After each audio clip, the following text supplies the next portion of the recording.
శ్రీ గణేశాయ నమః, శ్రీ సరస్వతి నమః, శ్రీ గురుభ్యో నమః.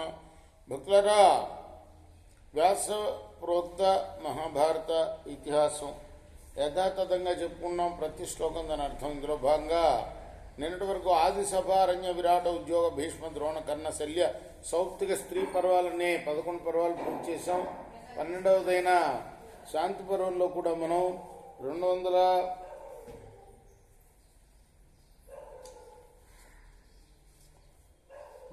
అధ్యాయాలు పూర్తి చేసి 271వ అధ్యాయంలోని 47వ శ్లోకం వరకు చెప్పుకున్నాం. ఈ రోజున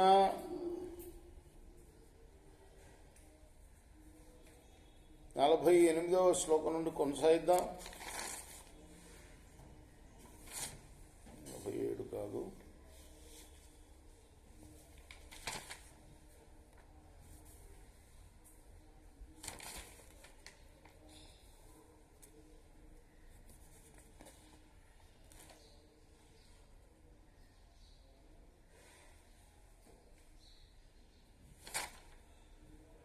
17వ శ్లోకం వరకు చెప్పుకున్నాం. 18 నుండి కొనసాగిద్దాం. కొనసాగించే ముందు వ్యాసుల వారిని ప్రార్థన చేసుకుందాం. వ్యాసాయ విష్ణురూపాయ వ్యాసరూపాయ విష్ణవే నమో వై బ్రహ్మనిధయే వాసిష్ఠాయ నమో నమః. నారాయణం నమస్కృత్య నరం చైవ నరోత్తమం దేవీం సరస్వతిం వ్యాసం తతో జయముదీరయేత్. అంజనానందనం వీరం జానకీ శోకనాశనం కపీశముఖ్యంతారాం వందే లంకాభయంకరం. సదానింబవృక్షస్య మూలాధివాసాత్ సుధాశ్రావిణం తిక్తమప్యప్రియంతం తరుం కల్పవృక్షాదికం సాధయంతం నమామీశ్వరం సద్గురుం సాయినాథం. సమర్థద్గురు సాయినాథ్ మహారాజ్ కీ జయ. తతస్తు దేవవచనాత్ మణిభద్రో మహామనా ఉవాచ పతితం భూమౌ కుండధార కిమిష్యతే. తర్వాత దేవతల మాటను అనుసరించి మణిభద్రుడు తనకు నమస్కరించిన కుండధారణతోటి నీకేం కావాలి అని అడిగాడు. కుండధార ఉవాచ ఇది ప్రసన్నా దేవా మే భక్తోయం బ్రాహ్మణో మమ అస్యానుగ్రహమిచ్చామి కృతం కించిత్ సుఖోదయం. ఇప్పుడు కుండధారుడు అన్నాడు, ఈ బ్రాహ్మణుడు నా భక్తుడు, నా మీద దేవతలకు అనుగ్రహం కలిగితే ఈ బ్రాహ్మణుడికి సుఖం కలిగేటట్టుగా అనుగ్రహించండి. తతస్థం మణిభద్రస్తు పునర్వచనం అబ్రవీత్ దేవనామేవ వచనాత్ కుండధారం మహాద్యుతిం. దేవతల మాటతోనే అప్పుడు మహాద్యుతి అయిన మణిభద్రుడు కుండధారునితో ఇలా అన్నాడు.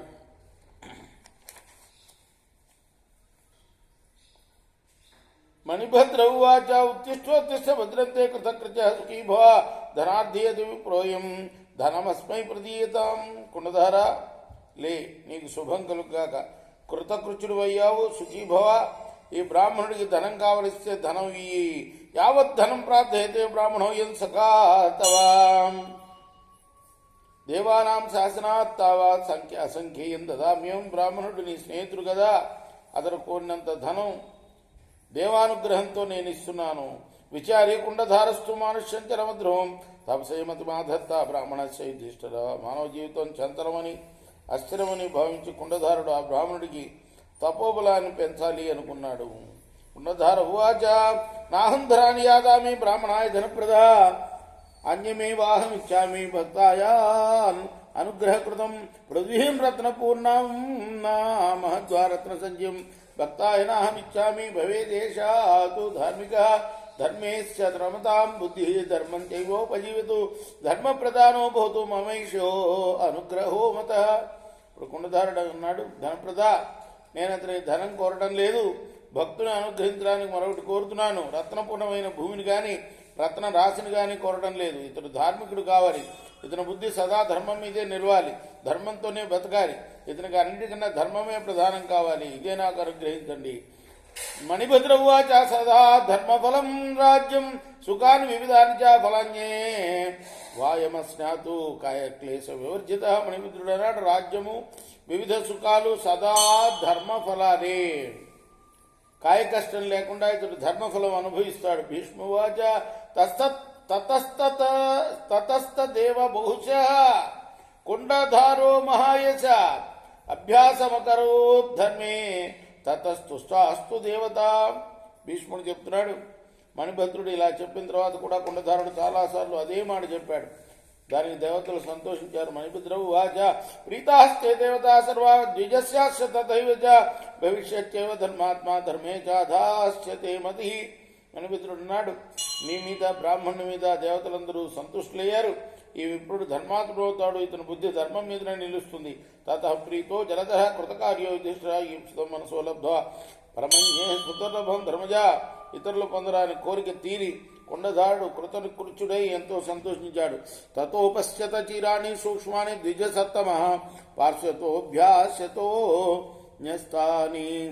అత నిర్వేదమాగత. అందులో ఆ బ్రాహ్మణుడు తన దగ్గరగా చుట్టుపక్కల సూక్ష్మ వస్త్రాలని నారబట్టల్ని చూశాడు. దాంతో అతనికి నిర్వేదం కలిగింది. బ్రాహ్మణ ఉవాచ అయం న సుకృతం వేత్తి కోన్మన్యో వేత్స్యతే కృతం గచ్చామి వనమే బాహం వరం ధర్మేణ జీవితం. ఇప్పుడు బ్రాహ్మణుడు ఇలా అనుకున్నాడు, నా సుకృతం ఏమిటో ఈ కుండధారుడికే తెలియదు, ఇతరులకు ఎలా తెలుస్తుంది? నేను ఇక అరణ్యాలకు వెళ్తాను, ధార్మికమైన జీవితం గడపడమే మేలు. భీష్మువాచ నిర్వేదాత్ దేవతానాంచ ప్రసాదాత్ సద్విజోత్తమ వనం ప్రవిశ్య సుమహత తపారబ్ధం వాంస్తదా. భీష్ముడు చెప్తున్నాడు, నిర్వేదంతో దైవానుగ్రహంతో ఆ బ్రాహ్మణుడు అడవికి పోయి గొప్ప తపస్సు చేయటం ప్రారంభించాడు. దేవతాధితి శేషేన ఫలమూలాసనో ద్విజ ధర్మే చాస్య మహారాజా దృఢ బుద్ధి రజాయత. దేవతలకు అతిథులకు పెట్టగా మిగిలిన ఫలాలను కందమూలాలని భుజిస్తూ ఉన్న బ్రాహ్మణుడికి ధర్మం మీద దృఢబుద్ధి ఏర్పడింది. చక్వామూల ఫలం సర్వం పర్ణాహారో ద్విజ పర్ణం చక్వా జలాహార పునరాసి ధ్వజస్తద. ఆ తర్వాత ఆ ఫలాహారం కూడా మానేసి పర్ణాలని కేవలం ఆకుల్ని భుజించడం మొదలుపెట్టాడు ఆ ద్విజుడు. అది కూడా ఆ పర్ణం చక్వా ఆ ఆకుల్ని తినడం కూడా వదిలేసి జలం మాత్రమే. జలాహార పునరాసి ద్విజస్తదా వాయుభక్షస్తత పశ్చాత్ బాహున్ వర్షగణానభూత్ నచాశక్షైతే ప్రాణ తతద్భుతమివ భవత్. ఆ తర్వాత ఆ జలాహారం కూడా మానేశాడు. కేవలం గాలి మాత్రమే పీలుస్తూ తపస్సు చేశాడు. అయినా అతను ప్రాణం పోలా. చాలా ఆశ్చర్యం అనిపించింది. ధర్మే చ శ్రద్ధ దానస్య తపస్సుగ్రే చ వర్తత కాలేన మహతా తస్య దివ్యా దృష్టిరజాయత. ధర్మం మీద శ్రద్ధతో ఉగ్రమైన తపస్సు చేస్తూ ఉంటే చాలా కాలానికి అతనికి దివ్య దృష్టి లభించింది. తస్య బుద్ధి ప్రాదురాసీత్ యత తజ్జామహంధరం తుష్ట కస్యచి దేవేహ మిథ్యావా నా భవేన్మమ.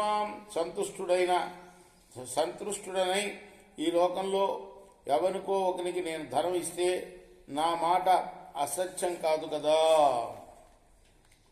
తత ప్రహృష్టవదన భూయ ఆరబ్ధ వాంస్తవ భూయశ్చ చింతయత్ సిద్ధ యత్పరం శోభిమన్యతే. సంకల్పం కలిగిన వెంటనే సంతోషంతో మళ్ళీ తపస్సు చేయడం మొదలుపెట్టాడు. మళ్ళీ సిద్ధి లభించాక తన మనసులోని సంకల్పం ప్రత్యక్షమైంది. అప్పుడు బ్రాహ్మణుడు ఇలా అనుకున్నాడు, ఏది దజ్జామహన్ రాజ్యం తుష్టో వై యస్య కస్యచిత్ స భవేదచిరాద్రాజా నమిజ్జావాగ్ భవేన్మమ. నేను సంతుష్టున్నై ఒకరికి రాజ్యం ఇస్తే అతడు త్వరలోని రాజు అవుతాడు. నా మాట అసత్యం కాదు కదా.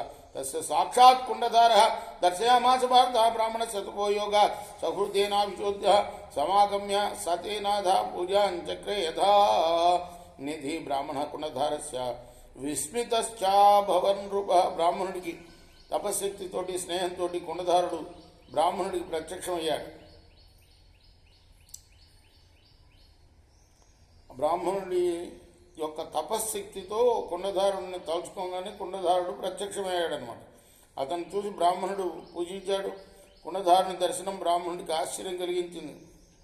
తతో బ్రవీత్ కుండధార దివ్యంతే చక్షురుత్తమం వసరాజ్ఞాం గతిం విప్రా లోకాంశేవూ చక్షుషా. అప్పుడు కుండధారుడు బ్రాహ్మణితో, నీకు దివ్య దృష్టి లభించింది కదా, ఆ దృష్టితో రాజులకు లభించే గతులు లోకాలు చూడు అన్నాడు.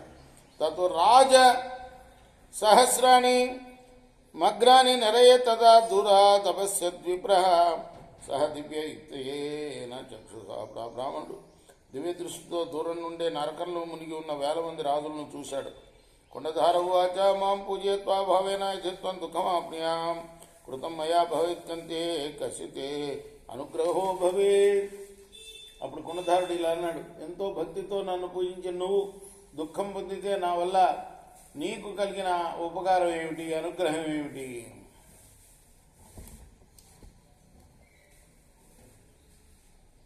పశ్య పశ్య చ భూయస్త్వం కామానిచ్చేత్ కథన్నర స్వర్గద్వారం మీ సమృద్ధం అనుశేషు శేష. చూడు, బాగా చూడు, ఇలా బాధలు పడేవారిని చూశాక కూడా మానవులు కోరికలు ఎలా కోరుతారు? అంచేత మానవులు తమ స్వర్గద్వారం తామే మూసేసుకుంటున్నారు. భీష్మువాచ తతోపశ్యత్స కామంచ క్రోధం లోభం భయం మదం నిద్రాం తంద్రీం తథాలస్యాం ఆవృత్య పురుషానుస్థితానప్పుడు భీష్ముడు అంటున్నాడు. అప్పుడు బ్రాహ్మణుడు భోగాభిలేష కలవారి చుట్టూరా ఉన్న కామం, క్రోధం, లోభం, భయం, మదం, నిద్ర, బడలిక, సోమరితనం వీటిని చూశాడు.